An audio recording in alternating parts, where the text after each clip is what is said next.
सभापती महोदय, THRच्या संदर्भामध्ये, पोषण आहाराच्या संदर्भामध्ये आणि अंगणवाडी सेविकेंच्या विविध प्रश्नांच्या संदर्भामध्ये आदरणीय सन्मान्य सदस्य चित्राताईंनी या ठिकाणी प्रश्न उपस्थित केला। खरं तर THR हा ड्राय रॅशन स्वरूपामध्ये पुरवण्यात येऊ नये असं केंद्र शासनाने त्या ठिकाणी सूचित केल्यामुळे THR हा मायक्रो न्यूट्रिएंट फॉर्टिफाईड प्रीमिक्स या स्वरूपामध्ये जे काही केंद्र शासनाने आणि केंद्राच्या महिला व बालविकास विभागाने जे काही नियम आणि निकष 12 सप्टेंबर 2022 रोजी त्या ठिकाणी दिले, त्यानुसार त्याच्यामध्ये प्रोटीनचं काय कंटेंट असलं पाहिजे, विटॅमिनचं काय कंटेंट असलं पाहिजे, यानुसार ते देण्यात येतं। आणि म्हणून 2023-24 पासून THR पद्धतीनं त्या ठिकाणी हे प्रीमिक्स जे आहेत ते देण्याची सुरुवात झाली।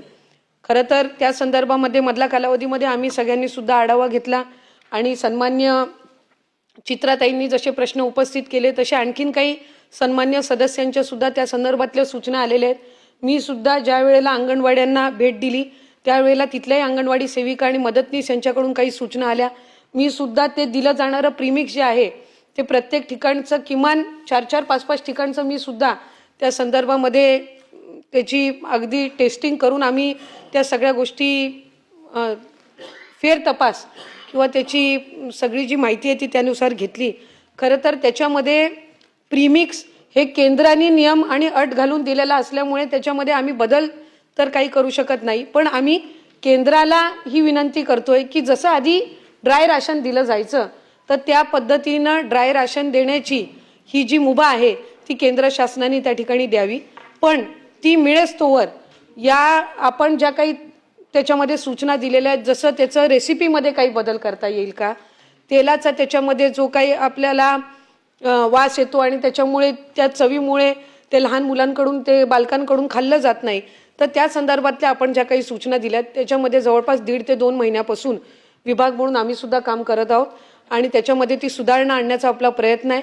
त्याची कुठेही त्याचा जो न्यूट्रिएंट व्हॅल्यू आहे ही कमी न होता ते चविष्ट कसं झालं पाहिजे आणि त्याच्यामध्ये आपण म्हटल्याप्रमाणे साधारणपणे 2 महिन्याचा कालावधी असतो, तर तो आणखीन कसा कमी करता येईल त्यासाठी आम्ही विभाग म्हणून त्या ठिकाणी प्रयत्नशील आहोत।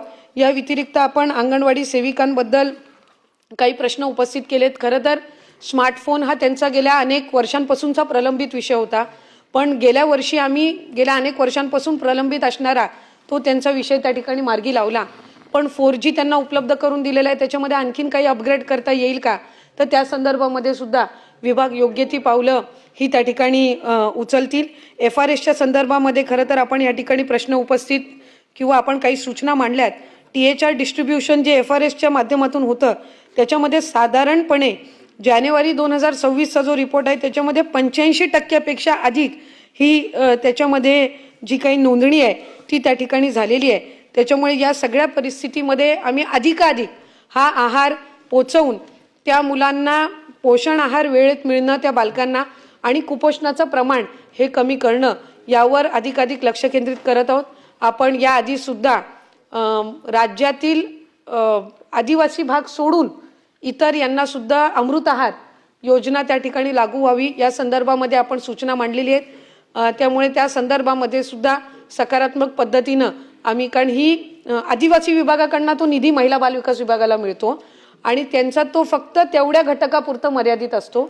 आता त्या व्यतिरिक्त जर करायचा झाला तर त्या संदर्भातला योग्य तो प्रस्ताव तयार करून आम्ही तो सुद्धा शासनापर्यंत आम्ही सादर करू। अंगणवाडी सेविकांच्या प्रश्नांच्या संदर्भामध्ये नेहमीच महायुतीचं सरकार किंवा विभाग हा अग्रेसर राहिलेला आहे।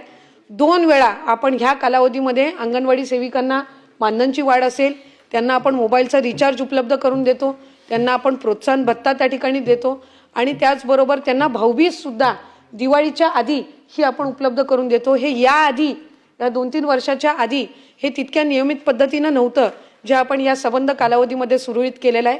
अंगणवाडी सेविकांची भरती, मदतनीसांची भरती ही सुद्धा जवळपास 90% अधिक ही आपल्या महिला व बालविकास विभागाची आहे। त्यांना ट्रेनिंग देणं असेल, नवीन एज्युकेशन पॉलिसीनुसार त्यांना ट्रेनिंग देणं असेल, या सगळ्या बाबी आपण करत आहोत। कारण पोषण भी पढाई भी ह्या दोन्ही गोष्टी ह्या आपण त्यामध्ये अधिकाधिक या नवीन सर्व धोरणामध्ये अंतर्भूत करण्याच्या दृष्टिकोनातून काम करत आहोत। याही पलीकडे ज्या आदरणीय चित्राताईंच्या सूचना असतील त्यानुसार त्या सूचना या अधिकाधिक आम्ही विभागामध्ये आणखीन काही त्याच्यामध्ये कामकाजामध्ये सुधारणा करण्याची असेल तर त्या संदर्भातली योग्य ती पावलं उचलू.